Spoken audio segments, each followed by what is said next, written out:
back with a good one today. This is the 5-minute food entrepreneur podcast, and I'm joined today by a very exciting guest. As ever, we are doing these chats over the magic of Instagram Live. So I'm going to add in my guest here now, and this machine might go quiet for the next 3 seconds.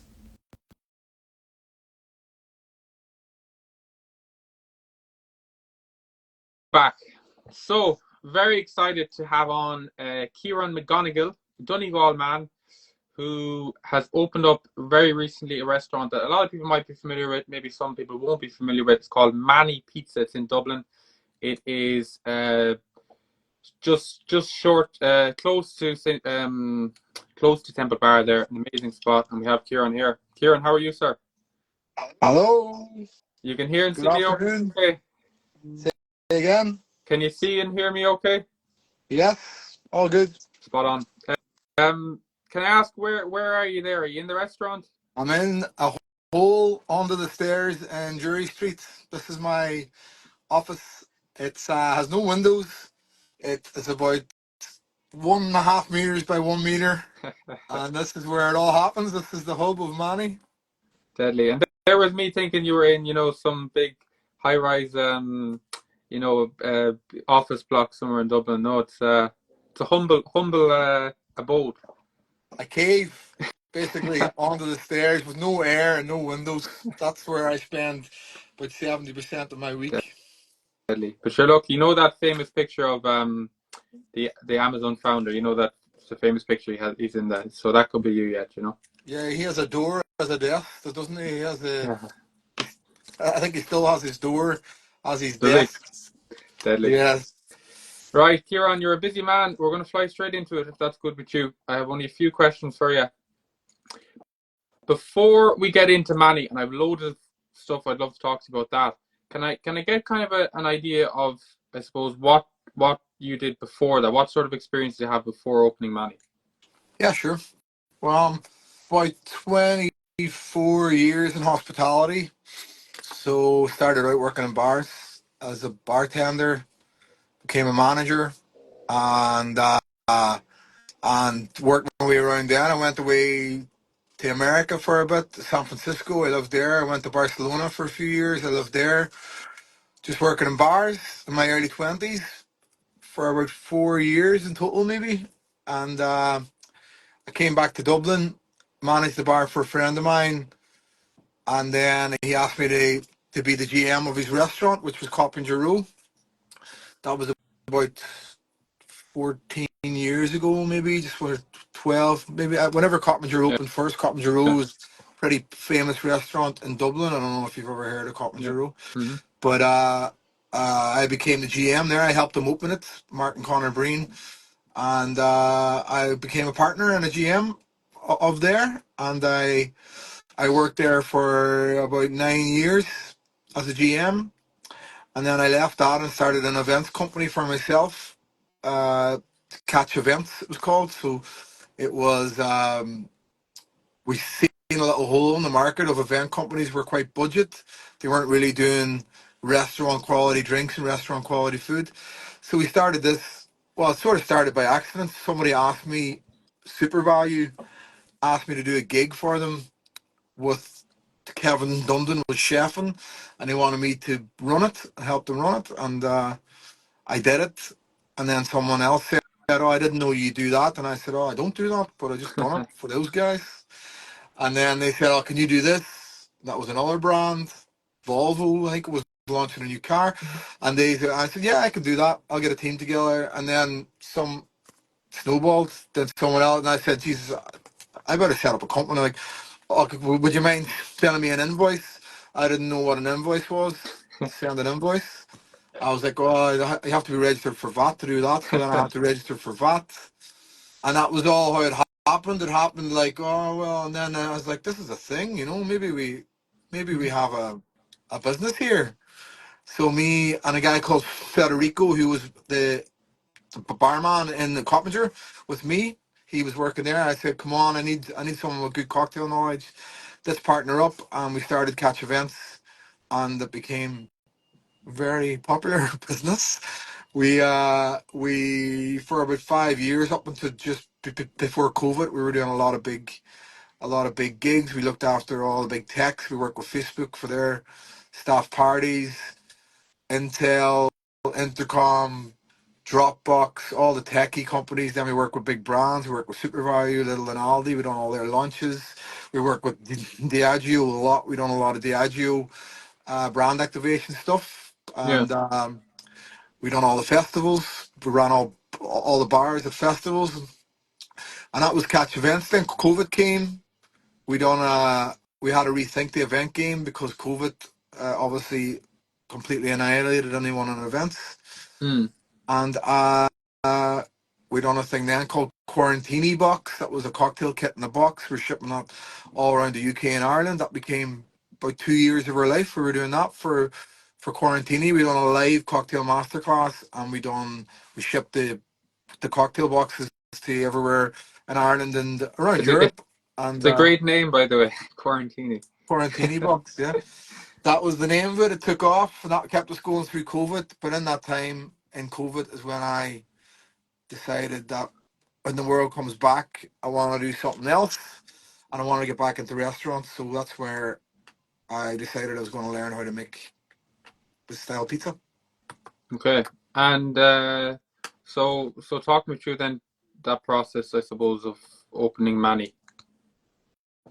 Well, I got a wife and a couple of kids, so any of these big moves, and I need to make sure that everyone's on side. So my wife was on side. I said, listen, really want to go and learn how to make this style of pizza. No one's doing it in Ireland.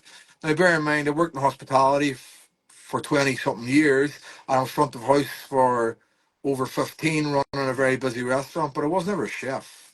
I was Yeah. never a chef. I was GM. Mm. I had a small understanding about what happened in the kitchen, but it was nowhere near what the knowledge that a chef has. Never mind about cooking, even about operation. So I said to my wife I wanted to go and learn how to make this style. I had a couple of trucks from the event world that were sitting idle because there were no events, and I said I want to turn one of these trucks into a Roman style pizza truck. So I could have got a Roman style pizza chef to do it for me, but I said I need to know. Mm. So I went to Rome. I ended up doing a course with this guy called Cristian Barino, and he has a course there in Rome to teach people how to do Roman style pizza, and he also has a Roman style pizza restaurant. So I went over there. I studied with him. I worked at his pizzeria. I stayed in Rome. I had a lot of pizza. Can't speak Italian. Still don't speak Italian. So that was a challenge. Very small bits here and there. But he was the first person to teach me how to make the dough properly. But at this stage, I'd already ordered a Roman style pizza oven called a Castelli, a specialist Roman oven. But it was a year, like it's hand built, so it was a year waiting on it to come. So while I was waiting, I was learning. Yeah. So I was just at home trying on different, and then I came back. The oven arrived. I tried some more baking with this style, and then I ended up hooking up with the guy from Stockholm. He owned a few Roman style pizza places there, called the Italian Cousins. And he came over to Ireland. He consulted with me, and he showed me how he done his pizza. And I spent about 2 or 3 months taking his knowledge and the other guy's knowledge and making my own style. And then that wasn't enough. I wanted to learn more about the style. So then I went to the head honcho, this guy called Milano Sevilla. He's based in Madrid. He has an amazing school there, a pizza school. It specializes in Roman style pizza, and he has a pizzeria. And I went along with him and studied with him, and he really brought my pizza game to the next level. And then I came back, got my truck branded. By this stage, I've been baking pizza for a year and a half, but no one's tasted it because I wouldn't give it to Yeah. anybody. I wouldn't let anybody have it till I knew it was right. And then I put my truck in, and I done my first gig. It was in Dublin Castle 2 years ago, Christmas market, and the feedback was, "This is good. You should do this Yeah. more." So it grew from there. So I want to talk to you about like it's all in the media now about kind of. I'm guessing you know that guy leaving those comments. I hope so. Anyway. Oh, I know you Okay. don't. Just Um, ignore him. that's good. Yeah. So in the media, it's all about how difficult it is at the moment and the VAT and the whole shebang. Um, I want to ask you about that. When you are having those conversations a couple of years ago with your wife about opening a business, I'm sure some of the dialogue is like, is it the right time? It's difficult out there at the moment, post COVID, Brexit, the whole shebang. And now obviously you're doing it and you're operating. What's your kind of take on that kind of the challenges running a business at the moment? Well, obviously that, you know, in the past with the restaurant game, it takes over your life. It's you don't have a life, you give your life to it. And working 70, 80 hours a week is not something that I really want to do anymore. Maybe in my 20s, Yeah. I done it because I was naive enough to do it. In my early 30s, I started realizing, no, hang on a second. Maybe 50 hours a week is plenty. Maybe 45 hours a week is plenty. So that part for me was my first hurdle, was like, what am I going to open that I don't have to be there 7 days a week all the time? Yeah. So uh, that was probably for myself figuring out, am I going to give over my life to this? Now, when you open a new business, for the first year, you have to be there. And that's just the way it is. You might not have to do 90-hour weeks, but you have to be there every day. Manny's open 7 days a week. So I'm not here every day. I'm here 6 days a week. Mm, And I don't work more than a 50-hour week. right. But I'm still here. And when I'm not here working, doesn't mean I'm not working, because I'm still on my phone. I'm answering emails. I'm answering texts from the managers. I'm answering texts from the chefs. So when I say I have one day off, it's not really a day off, because the business is still operating and I'm still the owner, you Yeah, know. of course. So figuring out that was a big thing for me at the start. That was a big hurdle, to be like, okay, how can I do this and not let it take over my life? And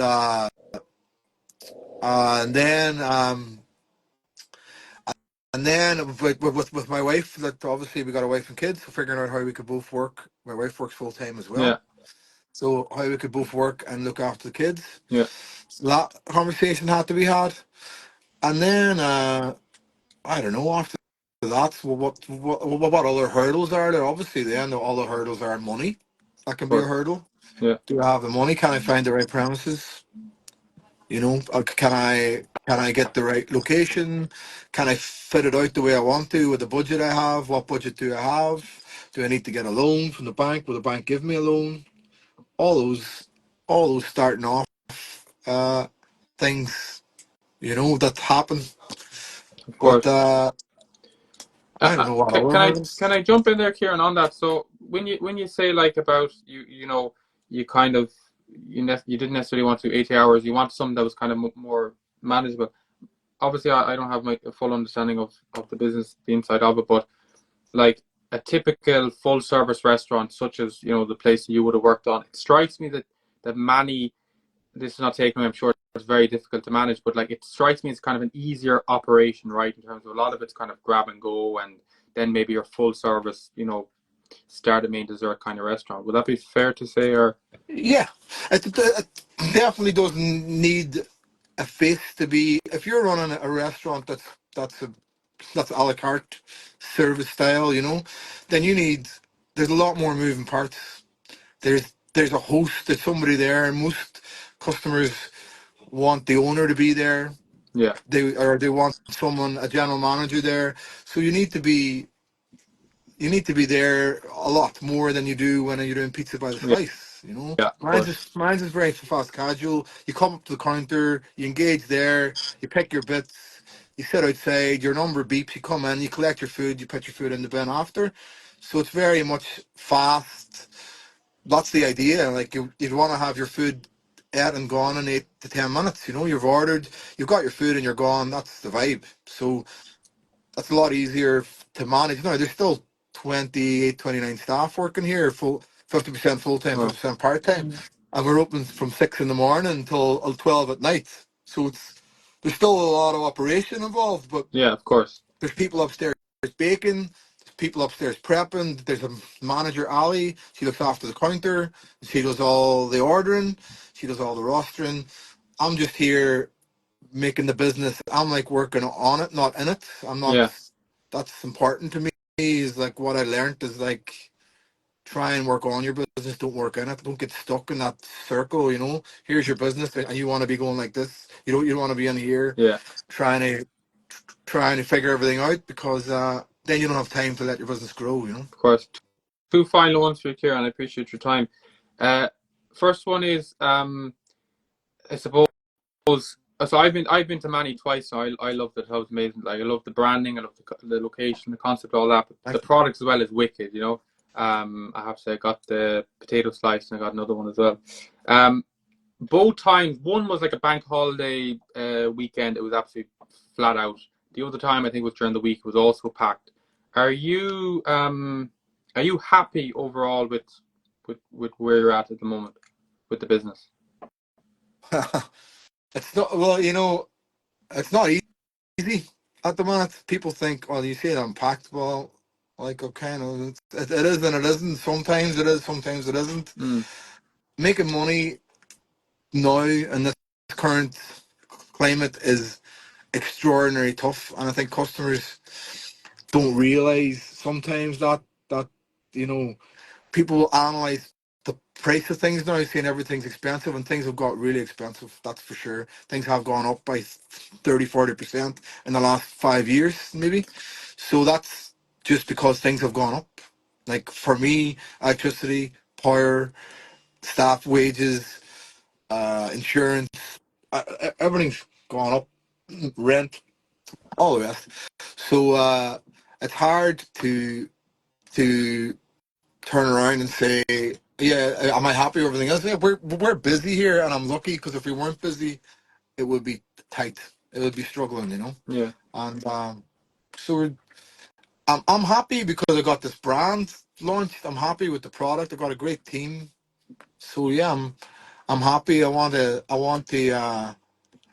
stay around. So hopefully that will work. People are loving it. The reception's good. I'm in a great location. That's where I yeah, am on Jerry Street as a whopper spot. So all those factors help. You have to have a good product. You have to have good branding. You got to be in the right spots.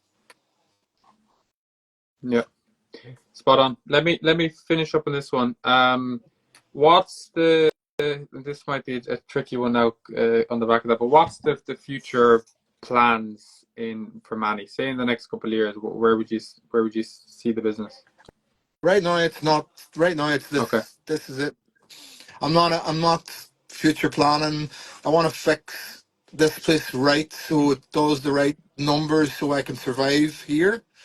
And then when this is right, maybe it'll take another 6 months to here. Then maybe I'll start thinking about, well, what can I do next? Where can I go? So I think the obsession with growth, you know, is sometimes not the right way to look at things. Mm, If I can get it right here, I could probably get it right somewhere else, but not necessarily because change the location, whatever. So for now, honestly, there's no world domination plan or any of that kind of stuff. I'm just like, let's get it the best we can. Winter's coming here now. All my seats are outside.